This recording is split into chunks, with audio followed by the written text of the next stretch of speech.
to welcome you to those in the room here with us and those online to King's Africa Week 2026.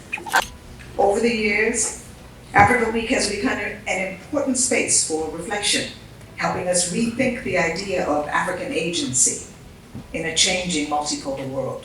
It reminds us that Africa is not on a passive stage where others are watching, but an active thinker, builder, and norm setter in global affairs. It is important to note that while Africa's development trajectory has been heavily influenced by external prescriptions, from the structural adjustment programs of the International Monetary Fund and the World Bank in the 1980s and 90s, to contemporary aid conditionalities tied to design, governance, reforms, procurement rules, and fiscal framework.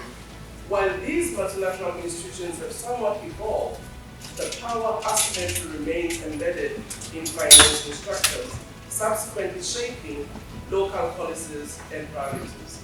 Honored Excellencies and colleagues, first and foremost, we must negotiate as a collective, because individually we are isolated.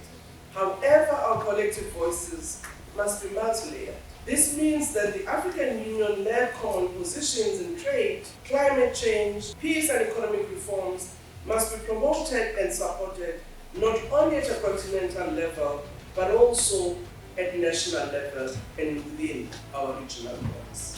This is the issue. We have heard it. Now the debate is about to start. Please take your place.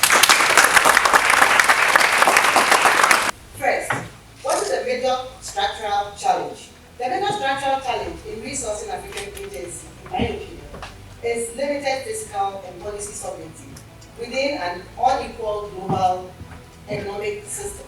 The system is not static, it's dynamic. It is not a lack of ideas, it is a lack of fair access and influence. African countries often pay more to borrow, face higher risk premiums, and operate within global systems where decisions are made far from the realities on our ground.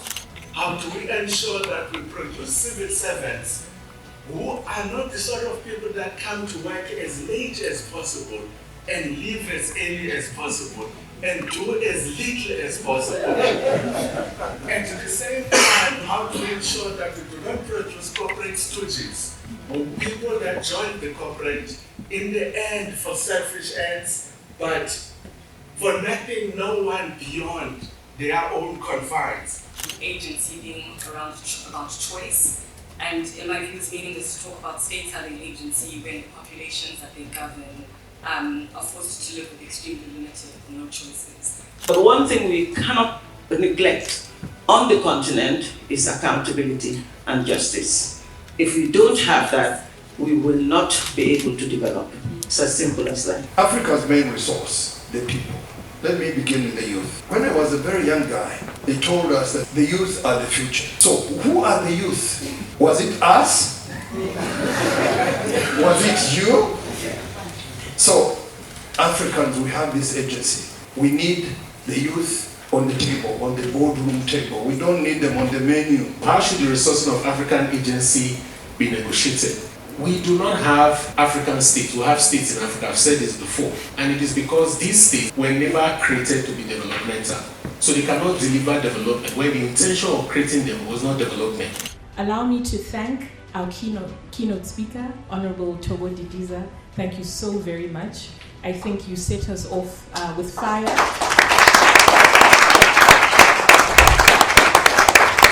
Our esteemed panelists, Her Excellency High Commissioner of Ghana to the UK, Ambassador of Ethiopia to the UK, Mr. Max Botwana, our partner from Thabo Mbeki Foundation, Wadezo Bukato, and Professor Awino Okech. Thank you so very much for setting a light and continuing